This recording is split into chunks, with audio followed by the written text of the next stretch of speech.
chapter number 10. Sabi po mga Bible, Mark chapter number 10. Let's begin reading from verse number 13. Tayo po ay mag-aaral ng salita ng Diyos. Salamat po sa mga kapatid. Mark chapter number 10. Verse number 13. If you are there, say around amen. I-share niyo po yung mga Bibles niyo. Huwag na tayo lang makikinig sa pagkakalagang mainit, pero mas mainit po sa labas. At lalo higit mainit sa impyerno. Amen. The Bible says, Mark chapter number 13. And they brought young children to him that he should touch them. And his disciples rebuked those that brought them. But when Jesus saw it, he was much displeased, and said unto them, Suffer the little children to come unto me, and forbid them not, for such is the kingdom of God. Verily I say unto you, whosoever shall not receive the kingdom of God as a little child, he shall not enter therein. And he took them out of his arms, put his hand upon them, and blessed them. Let's go to the word of prayer. Loving Father, once again, maraming salamat po sa panibagong araw. Umaga po na binigay po sa amin. Salamat po sa pagkakataon na ipumuli ay magkasama-sama para sa inyong pong gawain. Salamat po sa aming ka-witness, sa mga presentations ng mga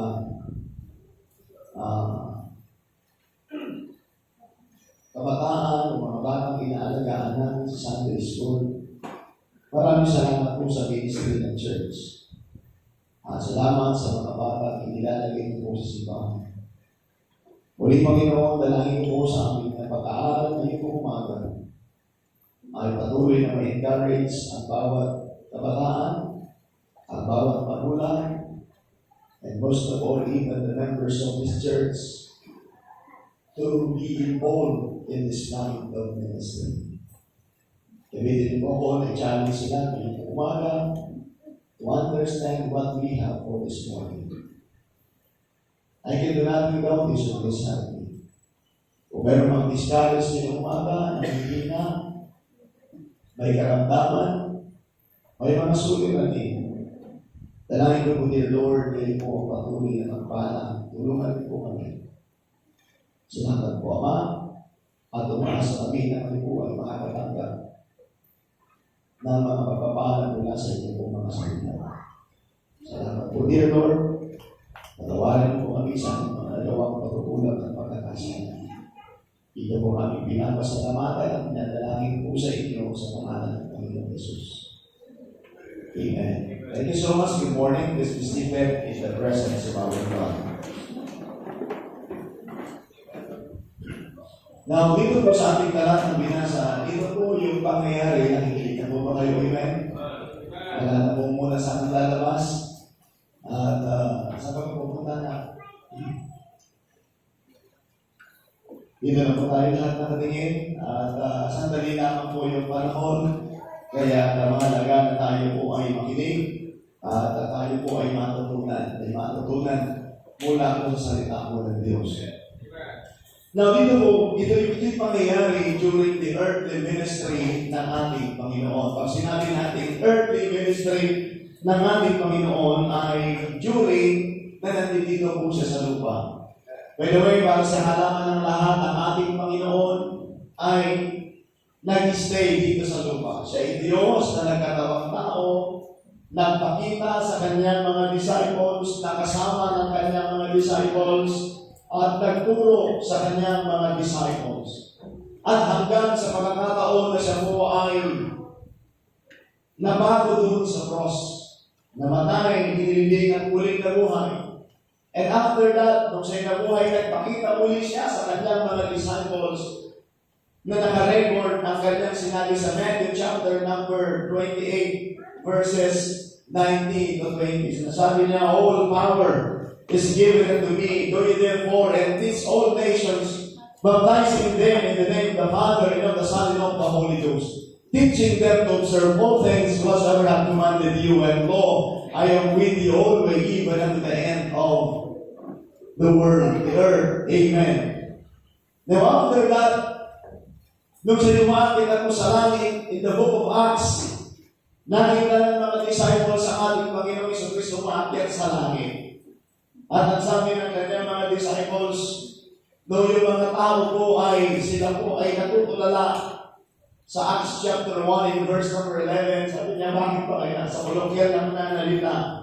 Bakit pa kayo nakatunganga dyan? So why you still gazing up? Bakit pa kayo nakatunganga? At tinitigan nila, para bagang siguro parang yung, yung sumakay ng bus, tapos lumang pa siya sa kanyang bababaan. Yun, bahay namin, lampas namin. Nakita nila ang ating Panginoon. Sabi ng isang disciple, why you stay gazing out? Bakit pa kayo still nakatulanga dyan?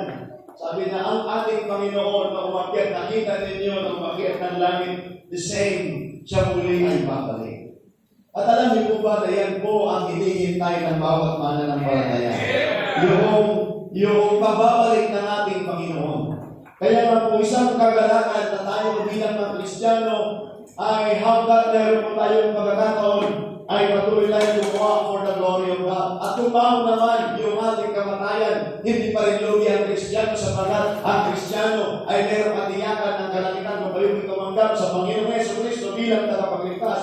Meron tayong katiyakan ng langit na anytime na tayo po ay tukutin ng Panginoon, meron tayong katiyakan ng langit. Amen?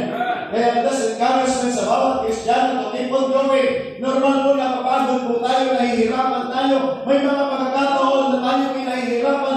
But we need to keep on going by the grace of God sapagkat ang challenge ng Panginoon ay magpatuloy po tayo sa mga ginagawa natin para sa ating Panginoon. And today in our church, naglagay po tayo ng program. Sabi ko po sa inyo, every month ay meron po tayong espesyal na mga programa na nilalagay sa simbahan natin in order po us na makita natin at patuloy tayo mag-involve sa ministry. And today our church is our Children's Sunday. We will focus, mga kapatid, the importance ng mga kabataan o ng mga bata, ng mga children. So narito po, ipinakita ng ating Panginoon kung gaano po kahalaga ang mga bata. Alam niyo, minsan, yan ang hindi nakikita ng ating pong mga nasa gobyerno, ano? Sapagkat ang binibigyan pansitan nila ay yung mga butante. Kaya ang unang question ay, ikaw ba yung butante? At ikaw ba, kaya kahit nasa edad ka na, pag hindi ka ba rehistrado, hindi ka pa rin butante. So they are after sa mga butante lamang. But, mga kapatid, sa ministry ng ating Panginoon, ito po ay for all ages. At hindi niya isinaisang tabi ang mga bata. Amen? Hindi isinaisang tabi. Kaya nga po, sana po dito sa simbahan natin, makita din natin yung kahalagan sapagkat ang mga bata, they are belong sa bawat pamilya. Amen? Kaya nga ang pamilya dito po ng tatay, nanay, at mga anak. Kaya nga po, napakahalaga na makita natin ito, mga kapatid. So, at makita din natin sa part ng ating mensahe ngayong umaga na sana ay magkaroon din po tayo ng tinatawag na childlike faith. A childlike faith. Mamaya, babalikan ko po yan para atin po maunawaan. Now, sabi ko, masalamat po sa ating simbahan na naglalagay tayo ng bawat program every month at ngayon. Ipinapakita ko sa inyo, pinipresent ko po sa inyo, anong meron po tayo. Amen? Anong meron po tayo at nakakatuwang tignan ng ating mga anak, ang ating mga bata, ay natututo sila ng salita ng Diyos. Hindi lang sila natututo ng mga asignatura nila, pagdating nila sa eskwelahan, but most of all, the Word of God. Eh sabi po ng Bible, sa binasa ni Preacher Timothy kanina, sabi niya, children, obey your parents in the Lord, for this is right. Honor thy father and thy mother, which is the first commandment with promise, that it may be well with thee, that thou mayest live long on the earth. That's the promise of God, by the way, of all the commandments ng ating Panginoon. Napakarami pong mga commandments sa Bible. Hindi lang yung 10 commandments in the book of Exodus. And of course, napakarami pa in the Bible as far as the commandment of God, yung kautusan ng Diyos, hindi lang ang 10. Napakarami pa. But don't you know that of all the commandments of God ay yung pangako niya doon po sa Ephesians chapter number 6, sabi po ng Bible, in Ephesians chapter 6 verse 1, children, obey your parents in the Lord, for this is right. Honor thy father and thy mother, which is the first commandment with promise. Of all the commandments of God, yun lamang po ang commandment na may promise. Wow, amen? And what is the promise? That it may be well with thee. That it may be well with thee. Para sa iyong kapakanan. Amen? That thou mayest live long on the earth. Wow! Kaya nga sabi ni Preacher Timothy na, kung gusto mo umaga ang buhay mo dito sa mundo ito, sumunod ka sa magulang mo, mag-honor ka. Amen? Totoo yan. That's the Bible. That's the promise of God. Kaya nga napakahalaga na maintindihan natin. Now, this morning, sabi ko nga sa inyo, we will going to talk about the importance of the children. So, dahil ito ang ating Panginoon Jesucristo sa kanyang makalupang ministeryo na dumating yung pagkakataon na dinadala sa Panginoon yung mga bata. At nakita po yun ng kanyang mga disciple. At sabi ng mga disciple, huwag kayong lumapit. Siguro ikaw, hindi ka pwede. By the way, lahat ng tao pwede lumapit sa Panginoon, hindi ka bata. Amen. Kaya kung nakita ng Panginoon na sinasaway ng kanyang mga disciples yung paglapit ng mga bata sa ating Panginoon, ang sabi ng ating Panginoon, from the very mouth of our Lord Jesus Christ, sabi niya po, suffer the little children to come unto me. Now, the word suffer, same as the word allow. Yan ang ibig sabihin ng, that's the English na ibig sabihin ng suffer, malalim talaga. That's the old English. But sa ating panahon po ngayon, ang ibig sabihin ng suffer is allow.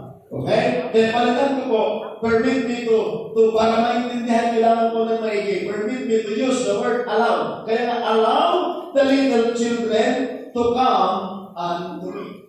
That's the title of the message this morning. Allow the little children. Allow the little children to come unto me. That's the word of our Lord and Savior Jesus Christ. Kaya mga sana, bakit natin natin ito mga kapatid?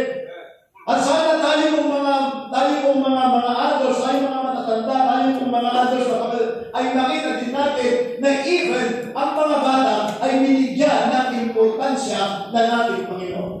Doon kayo maaari sa panahon po natin, sabi ko nga po kanina, maaari sa gobyerno po natin, maaring less ang kanilang priority para sa mga bata.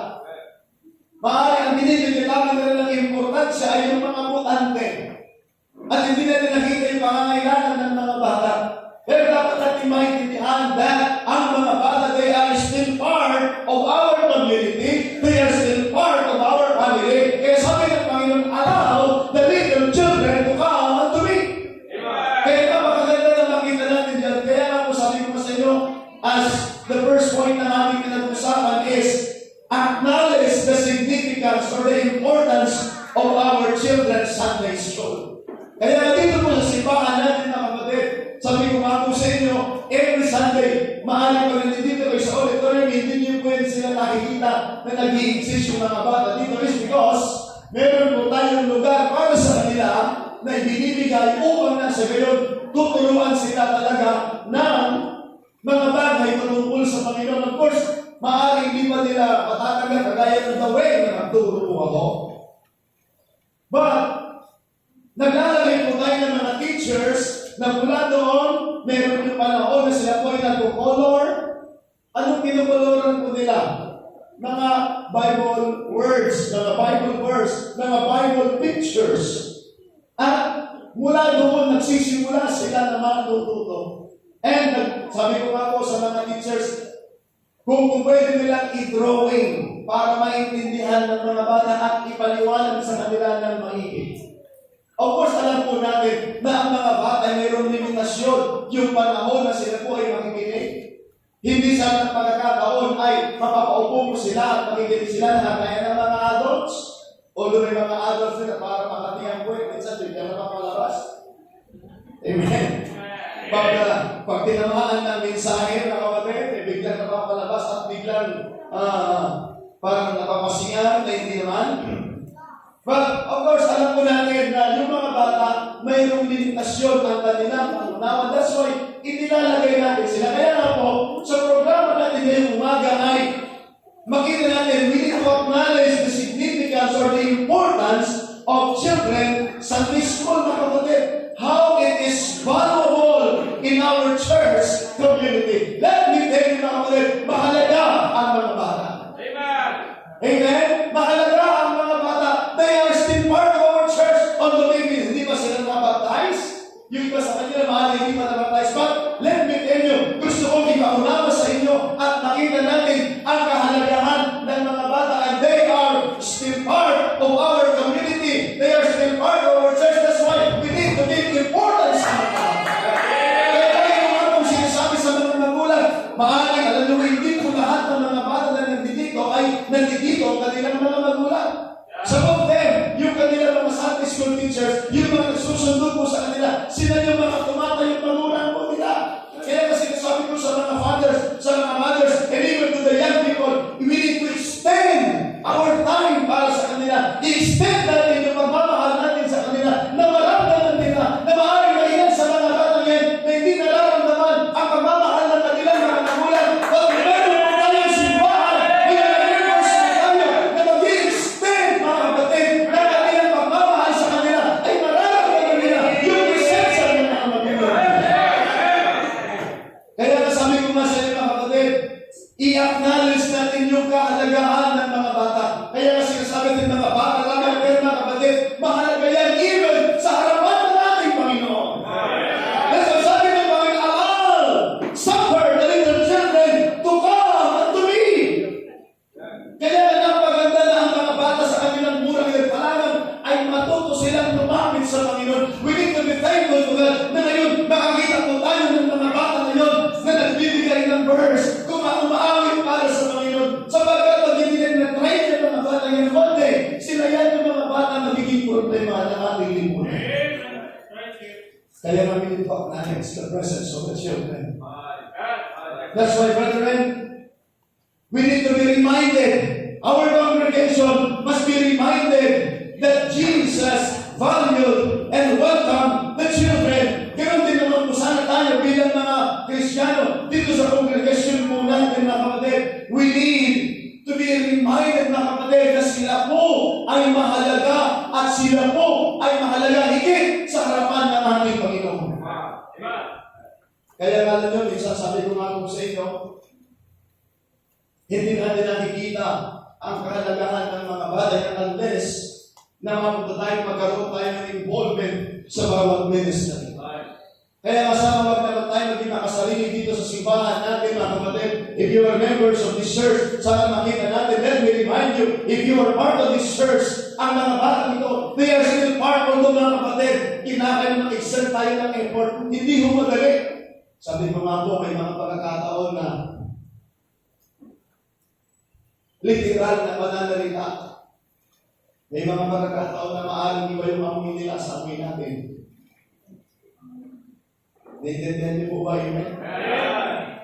Pero hindi dapat sila pagdirian. Kaya sinasabi ko po sa mga Sunday school teachers, puntahan niyo yung mga magulang nila. Pakisabihan niyo yung mga magulang nila na paliguan niyo yung mga bata. Alam niyo sa totoo lamang, nakikita natin, yun lang kung magkaroon sila ng pagkakataon na matuto. Napakalaking bagay po yun.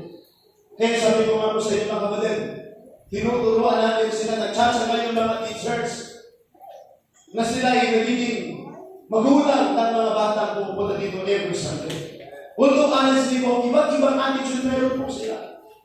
Pero di ba salamat po sa Panginoon na kung ano man ang natutunan nila sa simbahan, sinasabi natin, yan ang iuwi ninyo, yan yung dalhin nyo sa bahay ninyo. Kaya salamat na may mga parents, may mga young men, young ladies, na nagtsatsaga sila, nasunuin sila, at ihatid sila mga sa kanilang mga tahanan. Kaya it's a reminder for our congregation, mga kapatid, na kung meron dito po na hindi pa tayo nagpapahalaga masyado sa mga bata, Nais kong sabihin sa inyo at ipaunawa sa inyo na mahalaga sila unang-una sa Panginoon. Therefore, kung mahalaga sila sa Panginoon, sana bigyan din natin sila ng importansya.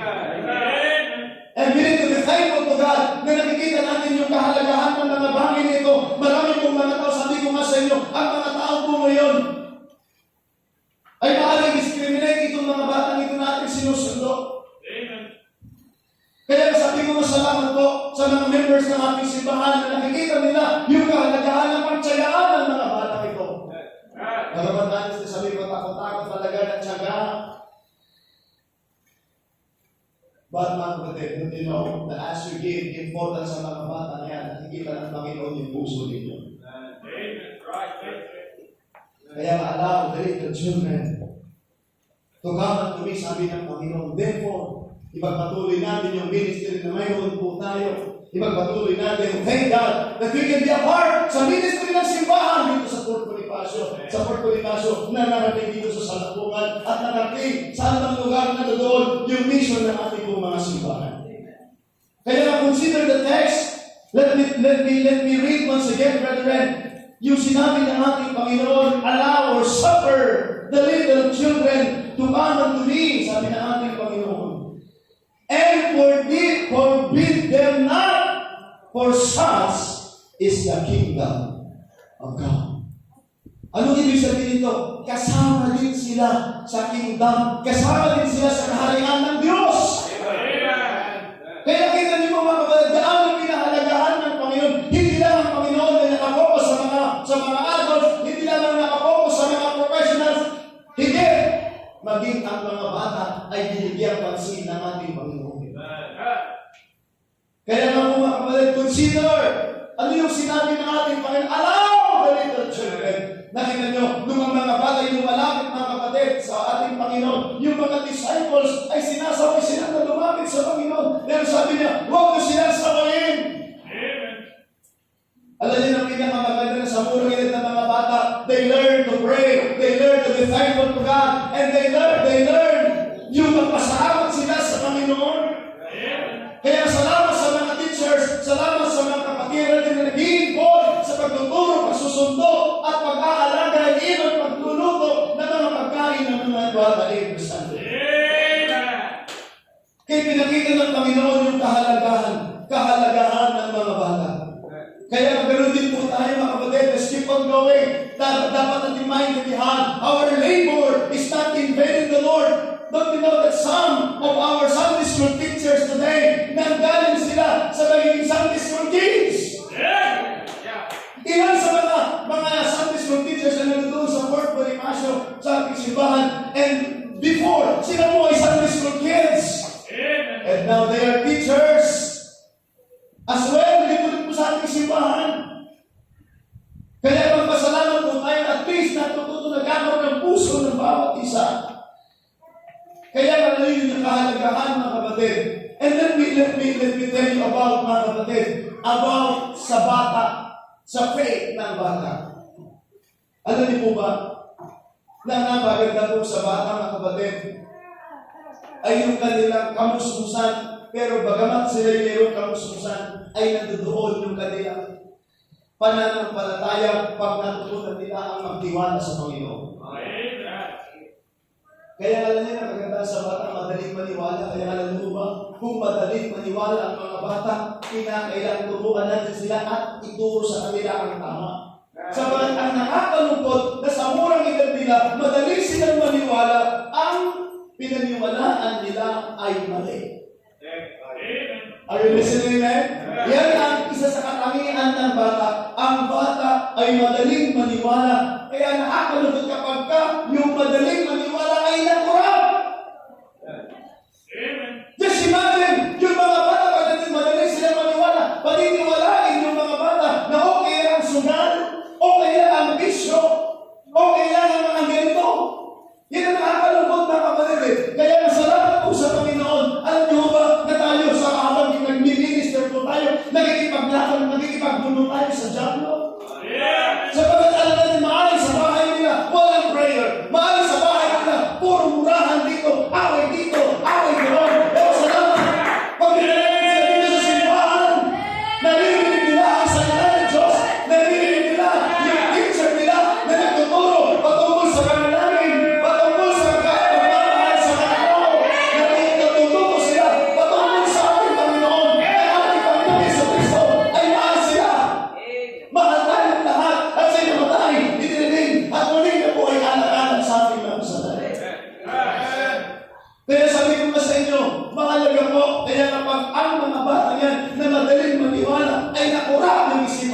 pagdating nila, paniniwalaan nila yung mura.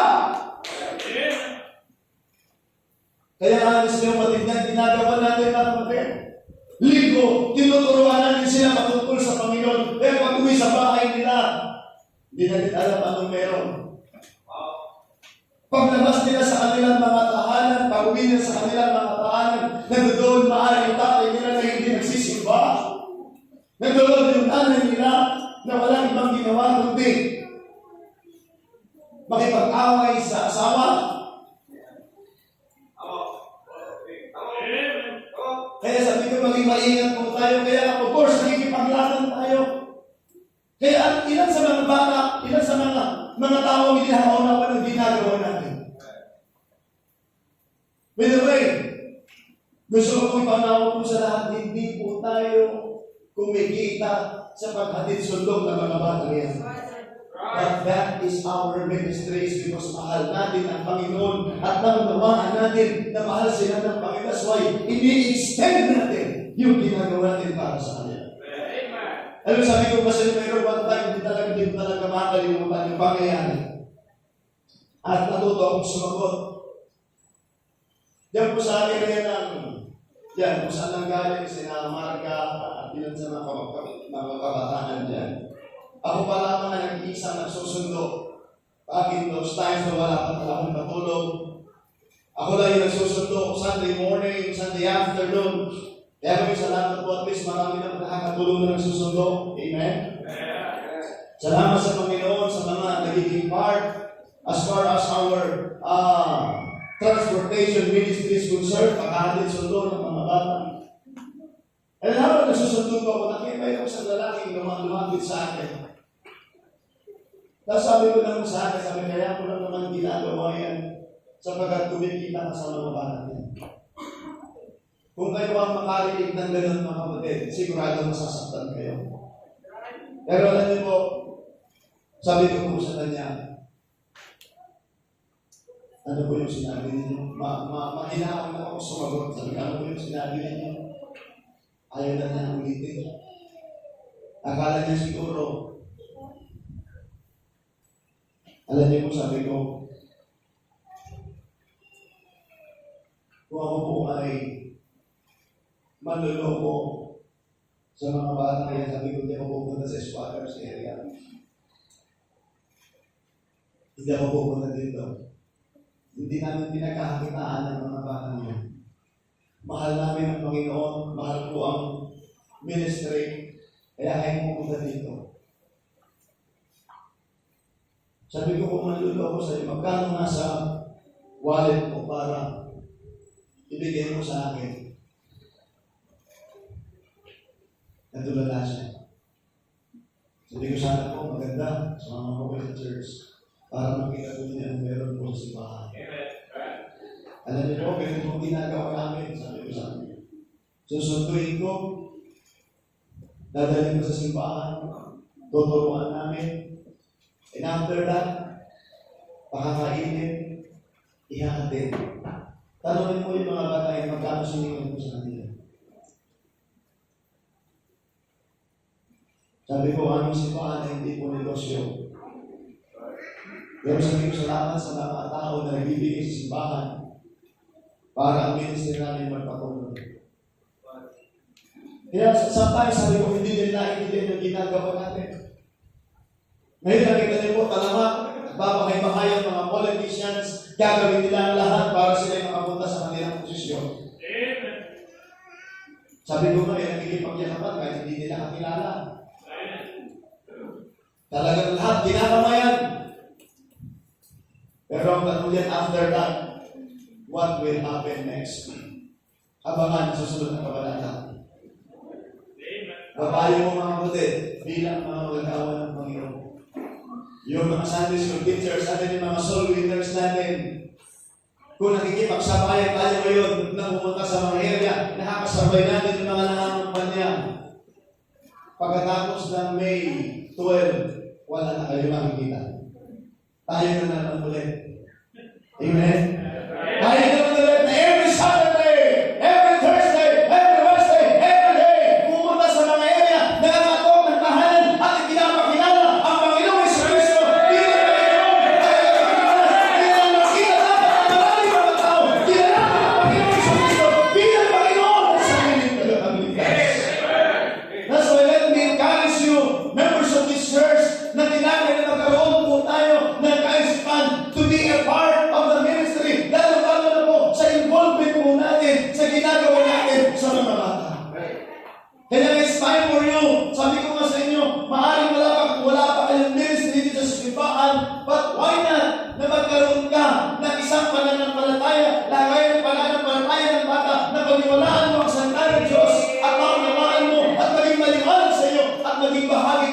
sa ministry ng ating pong simbahan.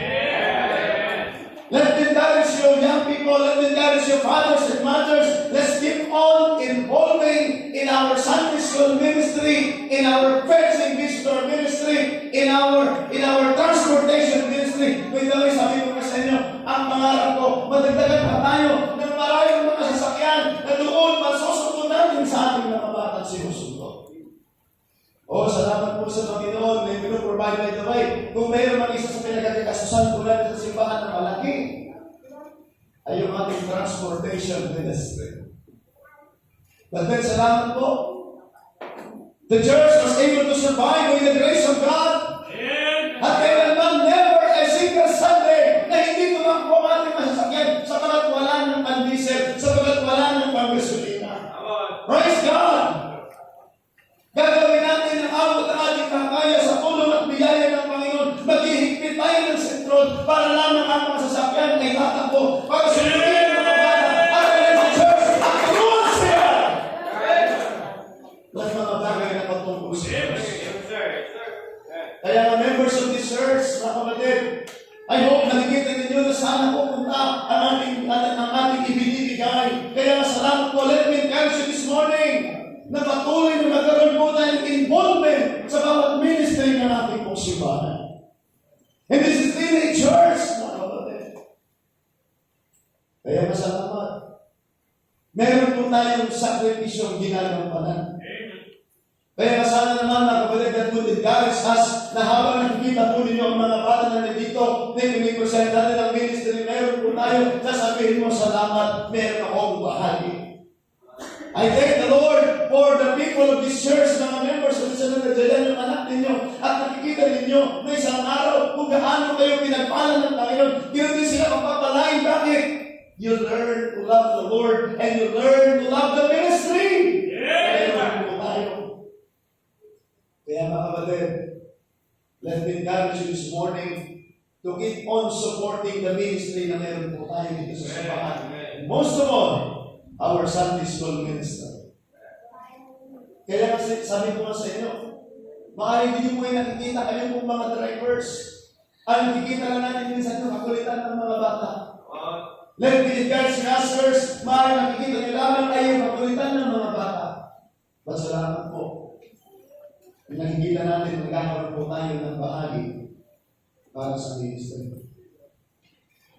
One thing na makikita natin mga kapatid, let me encourage you na matutunan natin. Alam niyo, sabi ko nga sa inyo, after this, hindi natin alam na pagkatapos natin, especially sa mga batang wala dito yung magulang nila. Maaaring dito naturuan natin silang mag-pray. Naturuan natin silang magpasalamat. Every time nakakain sila. Pero para sa bahay po nila, wala nang panalangin.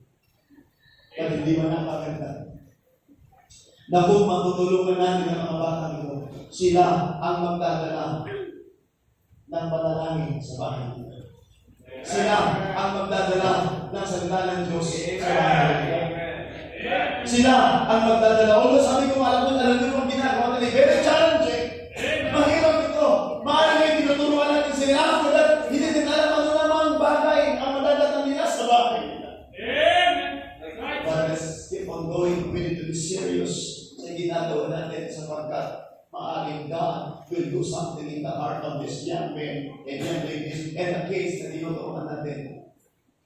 Na mula doon, matututo silang manindigan para sa Panginoon. Ilan sa mga young people na nandito ang natuto. Hindi nyo lang alam mga magulang na nandito na mayroon yung anak dito na sila'y nananalangin para po sila.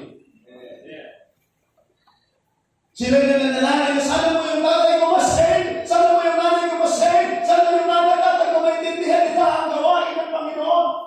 Ilan sa mga bata yung pinagawalan pa na pamunta sa simbahan. But by the grace of God, tinutuloy natin sila kasi sinasabi ko sa kanila, ano ba na natutunan dito sa simbahan? Kung nire-respect niyo ako dito, baguhin ninyo, respetuhin ninyo ang mga magulang ninyo.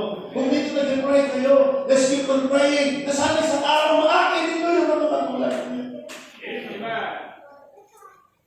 Kaya mga kapatid, magpatuloy din yung ginagawa natin. May mga pagkakataon na minsan mahirap. mag-aalagay po tayo sa alanganin, sa pamimilis natin sa mga bata. Let's keep on going. Alam niyo po ang isang kalungkutan ko minsan, yung mga bata tinuturuan po natin, after that, hindi na sila nagpatuloy. Maagang nakakapag-asawa. Maagang napapariwara yung buhay nila. Kaya panalangin ko sana maalala nila ang Panginoon na kanilang tinanggap bilang tagapagligtas. Alam niyo po ganun po nangyari sa akin. I was 9 years old nung pinakapakinig ng magandang balita ng kaligtasan. Hanggang 12 years old, nagpupunta sa Sunday school. Pagdating ng 13 years old ko, wala na, nagbarkada na. Pero rin po, salamat po sa Panginoon. Nung napunta ako ng Manila para magtrabaho, napunta ako sa church. Naalala ko yung aking narinig pagtungkol sa Panginoon. And that is my turning point. At sa April 30, yun po, yung panahon, April 30, 1997, yun po yung panahon na ako po'y nakatin sa church. At muli, nag-send ang Panginoon ng revival sa akin. Until such time, on May 1, in 1998, I surrendered my life full-time in the ministry. Why is that? Meron akong naalala, meron akong narinig nung may bata pa lang. I learned to pray when I was a kid. I learned to thank the Lord, pero after that, nakalimutan ko. Pero salamat, nung pagpunta ko sa simbahan, na ibalik yung aking kaisipan sa mga bagay na patungkol sa Panginoon. Maraming salamat sa Panginoon. Bakit? May mga nagturo, may bata pa naman. Kaya may mga pagkakataon na yung mga bata tinuturuan natin, maaaring makalimutan nila yan. Pero one day, maalala nila na may pakain sa kanila ng lugaw pagkatapos ng bahagi ng salita ng Diyos. At maalala nila that they accepted the Lord Jesus Christ as their Lord and personal Savior at maaaring din ang gamitin ng turning point o kung saan bumalik. At muling naging bahagi sa gawain ng ating Panginoon. Kaya nga po, as I close this message this morning, let me challenge you, members of this church, to engage in our children ministry. Allow the little children to come unto me sa amin ng Panginoon. Sino gagamitin po ng Panginoon? Tayo. Tayo bilang church. Kaya masana po, may mga pagkakataon na isipin natin ang ating pansarili, nababago na tayo, ang init, grabe, ano sabihin natin, reklamo natin. Ba't isang privilegyo na magiging bahagi po tayo sa ministry? Kasi challenge ko po kayo ngayong umaga, engage in our children ministry. And I thank the Lord na nagkakaroon po tayo ng puso na kagaya ng puso ng ating Panginoon. Alam niyo, kailangan po natin, we need to pray for this morning as I close this message this morning, what we can learn. Allow God to work in your life at makita mo ang kalagahan ng ministry, especially for our Sunday school. Mamaya hapon, ipapaunawa ko po sa the importance of training. Please be here at makita niyo po ang kahalagahan na dapat tayo matuto at ang bawat isa ay bawat matuto sa salita ng Diyos. Once again, members of this church, sana sa mga programa dito sa simbahan natin, wala pong malalim dito sa simbahan. Pangangarap na yung umaga. Ipinakita ko na sa inyo yung kahalagahan ng ministry na ang ating Panginoon ay binigyan niya ng importansya. Ngayon, kung binigyan ko ng importansya ng Panginoon, sana po bilang church, bilang member ng ating simbahan, bigyan din natin ng importansya. Think about the positive things concerning sa mga bata. Maraming mga negatibo na pwede natin sabihin. Pero mga kadasama ng ibabaw, yung importansya na pinakita ng ating Panginoon at ating pahalagahan din ang ministry ko sa simbahan natin. Magandang umaga po sa inyo lahat. Muli po tayo ng ating Diyos. Maraming salamat po. Maraming salamat sa